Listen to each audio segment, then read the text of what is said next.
हाय hello. Tuk tuk talk show देखने वाले सभी दोस्तों को विश्वजीत सोनी का प्यार भरा नमस्कार। दोस्तों कैसे हैं आप? मुझे उम्मीद है आप स्वस्थ होंगे, तंदुरुस्त होंगे, खुश होंगे और मस्त होंगे। तो दोस्तों, मैं फिल्म लाइन में कैसे आया आज मैं आपको बताता हूं। मैं जब छोटा था सबसे पहले मैं मूवीज देखता था मनमोहन देसाई जी की। और मनमोहन देसाई जी को मैं इतना मानता हूं, इतने हमारे फिल्म इंडस्ट्री के लेजेंड डायरेक्टर थे कि एंटरटेनमेंट क्या होता है उनसे कोई सीखे। कि एंटरटेनमेंट एंटरटेनमेंट एंटरटेनमेंट जो हम बोलते हैं वो रियल लाइफ में वो दिखाते थे। उनकी मैं पहली फिल्म मैंने देखी थी रोटी। रोटी रोटी में मैंने देखा राजेश खन्ना जी एक तरफ ईगो करते हैं, ईगो रखते हैं कि पिंचू कपूर साहब को बोलते, पिंचू कपूर साहब बोलते ये ले लो खाना, तो बोलते अरे लाले की जान मैं ये हराम का खाना नहीं खाऊंगा, अरे मेरी रोटी तो कहीं और इंतजार कर रही है। अब राजेश खन्ना जी 2 नंबर के काम करते हैं लेकिन वहां खाना नहीं खाते हैं, उनकी रोटी कहीं ढाबे पे इंतजार कर रही है। और एक मनमोहन देसाई जी में खासियत थी कि वो जानवरों से भी एक्टिंग करवा लेते थे। जानवरों की भाषा अमिताभ बच्चन जी कैसे समझते थे ये मैं आपको बताऊंगा। सबसे पहले मैं बता रहा हूं, रोटी फिल्म में भी, रोटी मूवी में भी बंदर आके राजेश खन्ना को बचा लेते हैं। एक एंड का सीन है जहां राजेश खन्ना जी बोलते हैं बजरंग बली को कि अरे ये नास्तिक ने आज तक कभी किसी भगवान को नहीं माना, लेकिन आज तेरे दरबार में हाथ जोड़ के बोल रहा हूं मेरी कहीं से मदद कर दे। तो इतने बंदर आ गए, कोई सपोर्टिंग एक्टर नहीं आया बचाने। और फिर मैंने देखी इनकी एक मूवी धर्मवीर।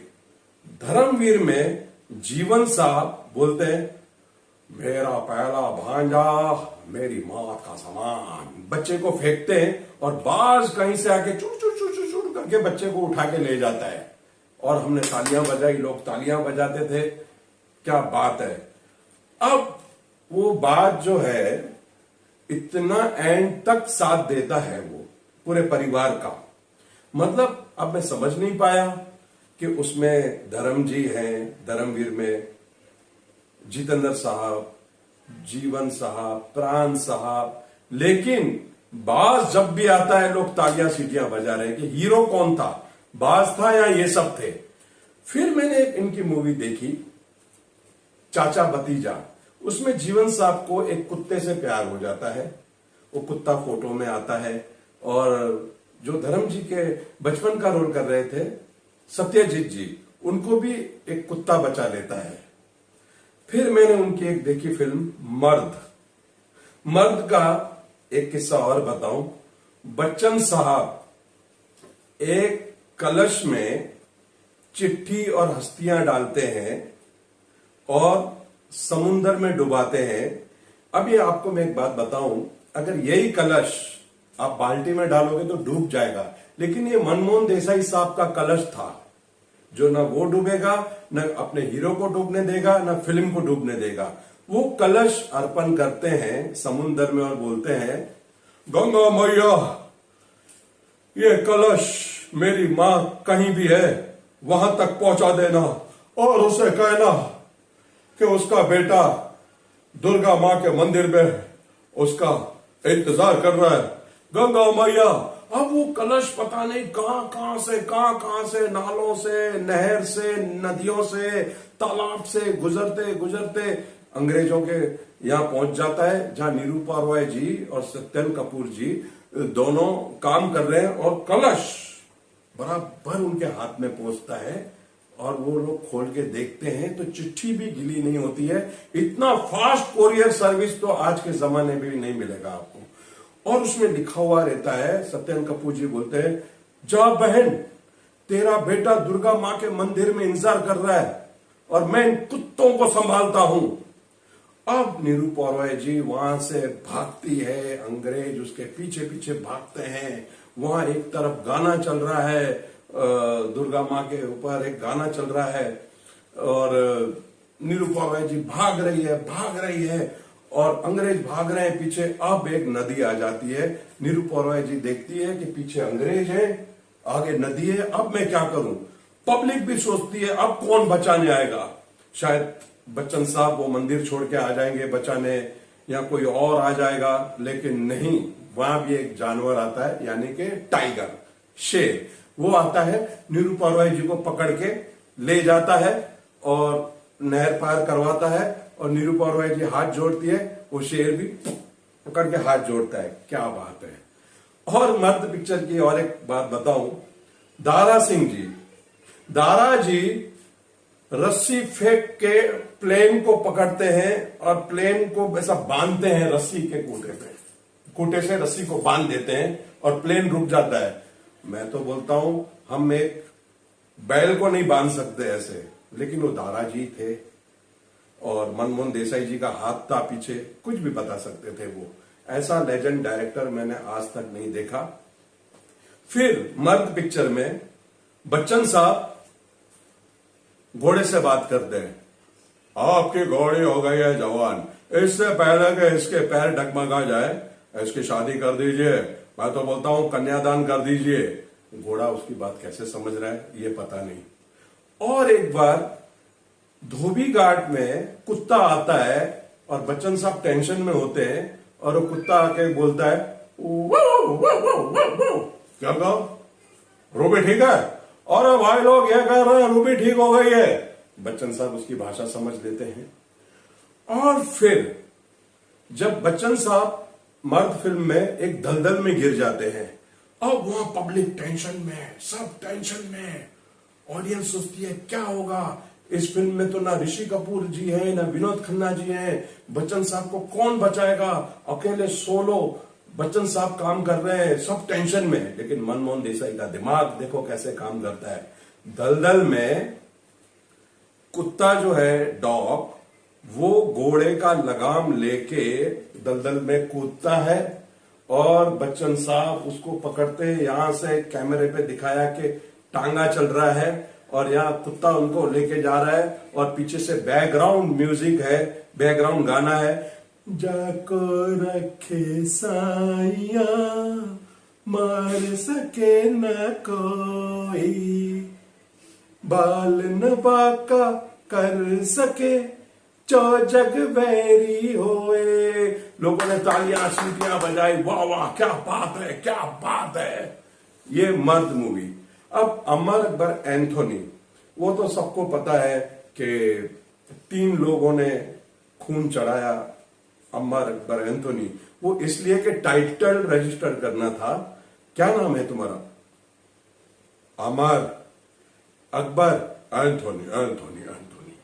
वहां गाना होता है, खून खून होता है, पानी नहीं, ठीक है। लेकिन और एक खासियत बताऊं, मनमोहन देसाई जी कभी अमेरिका, लंदन, शायद मुझे लगता है नहीं गए।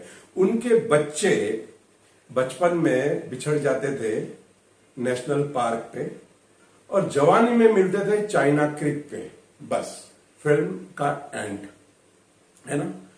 अब अमर अकबर एंथोनी की मैंने बात बताई आपको, मर्द की बात बताई, ऐसी न जाने कितनी मूवीज है। फिर मैं आपको बताऊं, एक मूवी आई उनकी गंगा जमुना सरस्वती, उसमें वो मगरमच्छ लेके आते हैं, और ठाकुर आज तेरा हिसाब चुकता करने आया हो। मगरमच्छ उनके कंधे पे ऐसा बैठा है जैसे कोई बच्चा बैठा हुआ है।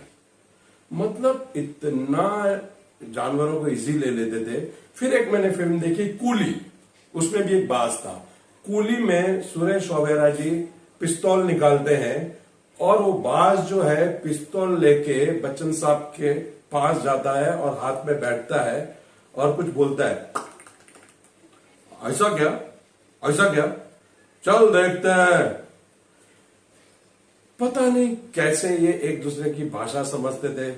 और एक बात बताऊं, गंगा जमुना सरस्वती, शायद मनमोहन देसाई जी ने कहा होगा अपने प्रोडक्शन मैनेजर को कि अरे कल बच्चन साहब को बुला लेना सेट पे, महेश आनंद जी जो है वो जया प्रदा जी का रेप कर रहे हैं और बच्चन साहब आके उनकी इज्जत बचाएंगे। प्रोडक्शन वाले ने कहा, मंजी सर, बच्चन साहब तो प्रकाश मेहरा की मूवी कर रहे हैं, क्या करें, शूटिंग कैंसिल कर दें? शूटिंग कैंसिल करेंगे? क्यों शूटिंग कैंसिल करेंगे? किसने बोला शूटिंग कैंसिल करेंगे? क्या बच्चन साहब नहीं होंगे तो शूटिंग नहीं होगी? लेकिन सर जया प्रदा जी को कौन बचाएगा महेश आनंद जी से? मेरा नाम मनमोहन देसाई है। क्या है? मनमोहन देसाई है मेरा नाम। एक काम कर, सपेरे को फोन कर। वो अफजल है ना सपेरा, अफजल जो सपेरे थे, सांप सप्लाई करते थे, कुर्ला ईस्ट में रहते थे, बहुत फेमस सांप सप्लायर थे। मैं भी उनसे मिल चुका हूं। लेकिन सर उनको क्यों बच्चन साहब और वो सपेरा, क्या बात क्या है मेरे समझ में नहीं आई। तू समझता तो मनमोहन देसाई नहीं बन जाता। एक काम कर, सपेरे को फोन कर, बाद में मैं देख लेता हूं। प्रोडक्शन वाले का बेचारे की रोटी रोजी है, बॉस जो बोलेगा वो करना है। उसने फोन लगाया और सपेरे को बुलाया, सेट पे आए। बोला क्या करना है? बोले कुछ नहीं, बच्चन साहब के पास डेट नहीं है, लेकिन हम शूटिंग कैंसिल नहीं करेंगे। देखो जया प्रदा जी का रेप कर रहे हैं महेश आनंद जी, तो वहां आप एक सांप छोड़ दो, सांप आएगा, महेश आनंद को डसेगा और महेश आनंद जी अंधे हो जाएंगे। क्या जरूरत है? सांप से जानवरों से काम हो जाता है ना। गधेड़ा मेरा दिमाग में, ऐसे मेरे को मनमोहन देसाई नहीं बोलते, समझा है? तो मैं ये बताना चाह रहा हूं कि मैं बचपन से मनमोहन जी की फिल्में देख देख के बड़ा हुआ, लेकिन अब जो है पूरा ट्रैक चेंज हो चुका है। लेकिन जहां तक मेरा कहना है, आज लोग बोलते हैं रियलिस्टिक करो, रियलिस्टिक करो। आप खुद सोचो, रियलिस्टिक में ज्यादा मजा है या एंटरटेनमेंट में? एंटरटेनमेंट में ज्यादा मजा है। हम रियल करते हैं, वो फिल्में कहां चलती है मुझे बताओ। 10 में से 1 मूवी चल गई तो चल गई। तो मैं ये कहना चाहता हूं, जहां तक मेरा तजुर्बा है, गुस्ताखी माफ, के थोड़ा बहुत परफॉर्म चाहिए। बिना परफॉर्म के मजा नहीं आता है ऑडियंस को। जैसे हम खाना बनाते हैं, अगर आप रियल खाना बनाओ, खिचड़ी में नमक न डालो, मिर्ची न डालो, तो टेस्ट नहीं आता है। ऐसा लगता है किसी मरीज आदमी के लिए ये खाना बना है। तो रियलिस्टिक मूवी भी ऐसा लगता है कि कुछ मरीज लोग ही बैठते हैं ऐसा देख के। एक डायलॉग याद नहीं रहता है। और पहले के मूवीज के आज भी हमें डायलॉग याद है, जैसे दीवार का डायलॉग याद है, अमर एंथोनी का डायलॉग याद है, कई मूवीज के डायलॉग याद है। लेकिन थोड़ा बहुत मिर्च मसाला चाहिए। बिना मिर्च मसाले के कोई चीज नहीं है। मेरा नाम विश्वजीत सोनी है, मैं जात का सोनार हूं। अगर सोनार आदमी भी सोने में टाका नहीं मिलाएगा तो सोना कैसे बनेगा? वो कहते हैं ना कि ये खरे का खरा सोना है। खरे का खरा सोना इसलिए है, वो खरे का खरा सोना ही रहेगा, वो कभी जेवर नहीं बन पाएगा। क्यों? जब तक उसके अंदर कुछ मिलावट न की जाए, उसमें टाका मिला दे तब वो जाके जेवर बनता है, वरना वो खरे का खरा सोना रहता है। तो हमें खरा सोना भी रहना है और थोड़ा बहुत जो है फ्लेवर तो डालना ही पड़ेगा। तो दोस्तों, जितना मुझे पता था, जो मेरा तजुर्बा है, वो मैंने आपके सामने पेश किया। आपको हमारा ये टुक टुक टॉक शो कैसा लगा? अगर अच्छा लगा हो तो आप लाइक करें, सब्सक्राइब करें, कमेंट्स करें और शेयर करें। और इसमें मैं क्या है, आर्टिफिशियल नहीं कर रहा हूं कि कोई हंसने वाला चाहिए या क्राउड की हंसी भरूं। आपको कहां हंसना है वहां हंसिएगा, जहां नहीं हंसना है वहां कमेंट्स में मुझे लिखिएगा कि यहां हमें हंसी नहीं आई, तो मैं अगली बार और अच्छी मेहनत करूंगा। आपके कमेंट्स का मैं इंतजार करूंगा। जय हिंद, जय महाराष्ट्र।